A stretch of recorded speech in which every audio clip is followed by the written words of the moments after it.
নওজোয়ান ছেলে কেন নামাজ পড়ো না, বাপ কেন নামাজ পড়ো না, আল্লাহরে এইভাবে ভুলে গেলা, নারীরে এমনি পছন্দ হয়ে গেল, সারা রাত মোবাইলে ছবি দেখো, উলঙ্গ নাচ দেখো, জিনা ব্যভিচারের দৃশ্য দেখো, দিন নাই রাত নাই, ছবি, নারী, অসভ্যতা, নোংরামি, মদ, জুয়া, গাঁজা, ফেন্সি, ইয়াবা, হায় হায় হারামখোর, এত বড় নাফরমান কেমনে হইল, কেমনে হইলা বাপ?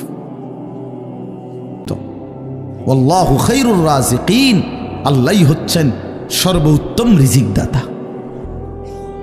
এজন্য প্রিয় ভাই, প্রিয় বাবা, আমার প্রিয় সন্তানরা, ছেলেরা, নওজোয়ান সাথীরা, সবাই মিলে এটা রাত গভীরে আমরা ভাবি, নিজের জীবনের কদর করেন, হায়াতের কদর করেন। এই আয়াত আবার কইলাম, বারবার মনে করবেন যে হুজুরে একটা আয়াত বলছে, ফাকাইফা তাত্তাকুনা ইন কাফারতুম। আল্লাহ খুব মায়া কইরা যেন বলছে, বান্দা কিরে বান্দা এরম করস, কেমনে রে বাঁচবি তুই, কেমনে রে বাঁচবি, কেমনে বাঁচবি বান্দা এত নাফরমানি করে সেই হাসরের ময়দানে, যেদিন কোলের বাচ্চা বুড়া হয়ে যাবে পেরেশানিতে। কোরআন শরীফে আছে যেদিন ইসরাফিল ফু দিবে, আল্লাহর কসম ভাই, কোরআন শরীফের আয়াত, সূরা হজ একটা সূরা আছে, এখানে আছে, আল্লাহ বলেন ইন্না জালজালাতাস সাআতি শাইউন আযীম। ইসরাফিল যখন সিংগায় ফু দিবে, জমিনের মধ্যে ভূমিকম্প শুরু হবে গোটা কায়নাতে, তখন মানুষ এই পরিমাণ অস্থির হয়ে যাবে, বেকারার হয়ে ছুটাছুটি করবে। তা আল্লাহ নিজে বলতেছে, ইয়াউমা তারাউনাহা তাদহালু কুল্লু মুরদিআতিন আম্মা আরদাআত, যে মা তার কোলের বাচ্চা দুধ খাওয়াইতেছিল, আল্লাহর কসম আল্লাহ বলে ওই মা দুধের বাচ্চা ছুঁড়ে ফেলে দিল। নবী সাল্লাল্লাহু আলাইহি সাল্লাম বলেন, ফাওয়াল্লাহি লা আন ইয়াহদিয়াল্লাহু বিকা রাজুলান ওয়াহিদান খায়রুন লাকা মিন হুমুরিন নাআম।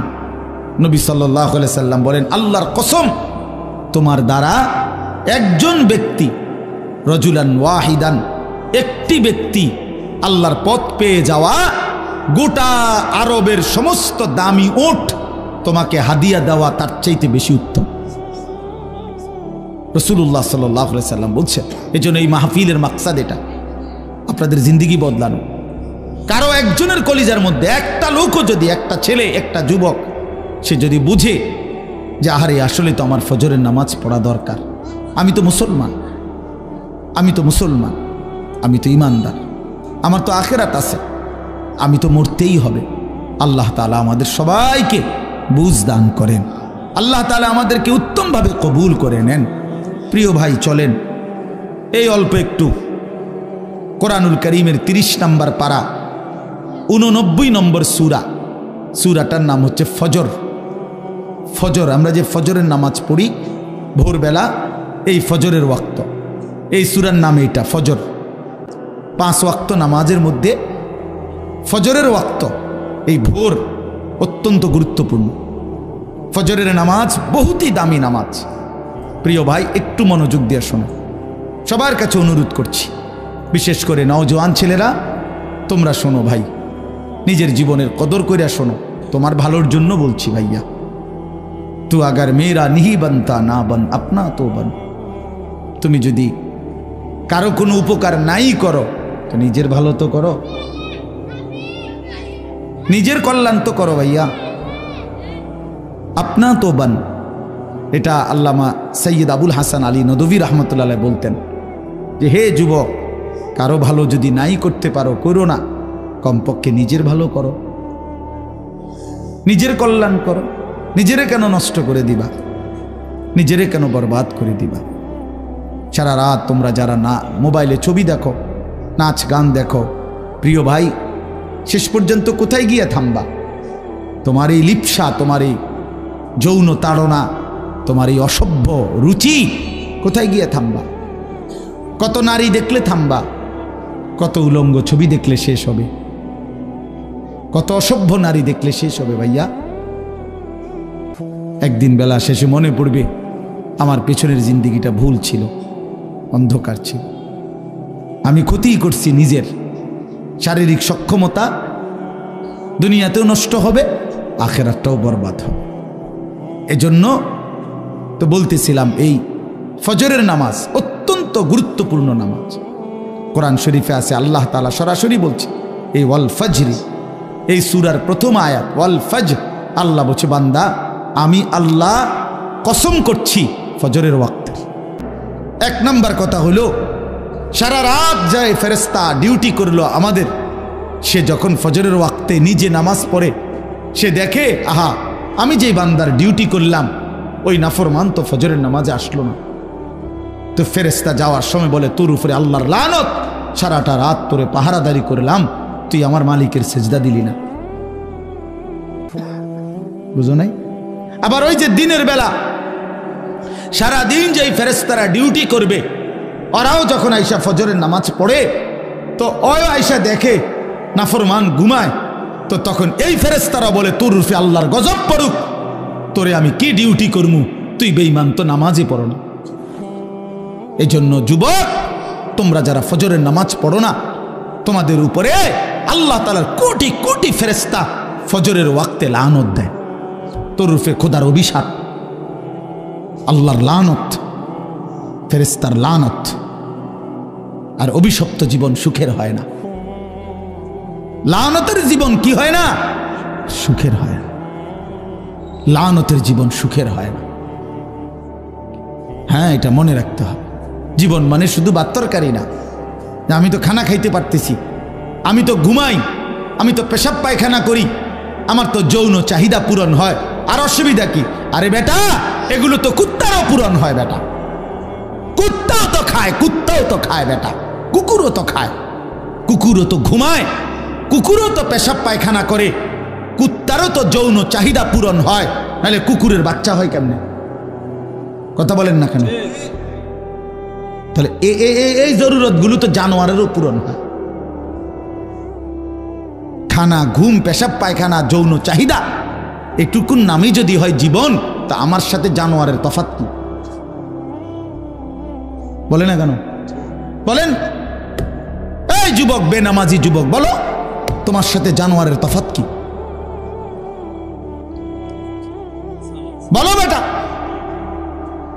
লজ্জা থাকলে বলো। এতটুকু হায়া যদি না থাকে, এতটুকু আকল যদি না থাকে, তো কি গোড়ার ডিম পড়লা? যাই পড়ছো কিছু তো পড়ছো, জেনারেল পড়াই পড়ো না তো, তুমি না কিছু পড়ালেখা করছো বলে, তুমি না কিছু ক্লাস পড়লা, তো কি পড়লা ভাইয়া? মালিক চিনো না, মুনিব চিনো না, আখলাক চিনো না, আল্লাহর গোলামি চিনো না, তো কি শিখলা? আপনাদের বাবাদেরকেও বলি, আপনারা আপনাদের ছেলেকে, বেনামাজি সন্তানকে বলেন না কি শিখাইলেন, কি শিখাইলেন, কি শিখাইলেন? কারো ফিকির নাই। স্ত্রী সন্তান এদের দিন নিয়া, নামাজ নিয়া, বউটা কোনোদিন পর্দা করে না, বেটার কোনো আওয়াজে নাই। মেয়েটা পর্দা করে না, বাপের চোখে পানি নাই, মার চোখে কোনো টেনশনে নাই, কোনো টেনশন। ৮-৭ পোশাক পরে মেয়েটা প্রতিদিন বাইরে যায়, বেচারা মা একটাবারও ভাবে না হায় হায় আমার মেয়ে যে এরকম 16 বছরের আমার মেয়েটা যে এরকম ৮-৭ কাপড় পরে যাচ্ছে, পোশাক পরে যাচ্ছে, রাস্তার ছেলেগুলো দেখলে কি ভাববে? কি এর কোনো শরম বলতে কিচ্ছু, কোনো হায়া লজ্জা নাই। কোরআন শরীফে আল্লাহ তাআলা 3টা জাতির কথা বিশেষভাবে বলছেন। একটা হলো কওমে লূত, যাদেরকে আল্লাহ মাটি উল্টায়া, জমিন উল্টায়া ধ্বংস করে দিছে। কওমে শুআইব, কওমে সালেহ, এই 2 নবীর জাতিকে আল্লাহ তাআলা আসমানি ফেরেশতার বিকট আওয়াজ দিয়ে পুরা জাতি ধ্বংস করে দিছে আল্লাহ, নাফরমানির কারণে। আল্লাহর কসম, কোরআন শরীফে আছে এই 3টি অবাধ্য জাতিকে আল্লাহ ধ্বংস করছেন ফজরের ওয়াক্তে, ফজরের ওয়াক্তে। এজন্য ফজরের ওয়াক্তে জালেমের পরাজয় হয়, ফজরের ওয়াক্তে হকের বিজয় হয়, ইমানদারের বিজয় হয়। এজন্য ফজরের নামাজকে মুমিনের নামাজ বলে, সালাতুল মুমিন। ফজর হলো মুমিনের নামাজ। আল্লাহ রাসূল সাল্লাল্লাহু আলাইহি সাল্লাম বলছে, যারা মুনাফিক তাদের জন্য ফজর পড়া খুব কষ্টকর। আল্লাহর কসম, রাসূল বলছে, রাসূলুল্লাহ সাল্লাল্লাহু আলাইহি সাল্লাম বলছে, ফজরের নামাজ পড়তে কষ্টকর যারা, মুনাফিক মুনাফিক মুনাফিক, আসকাল আসকাল, ভারী। এজন্য আমার শায়েখ আল্লামা মুফতি মুশতাকুন নবী কাসেমি উনি বলে, মোমেন ফজরের নামাজ ছাড়তেই পারে না, মুনাফিক ফজরের নামাজ পড়তেই পারে না।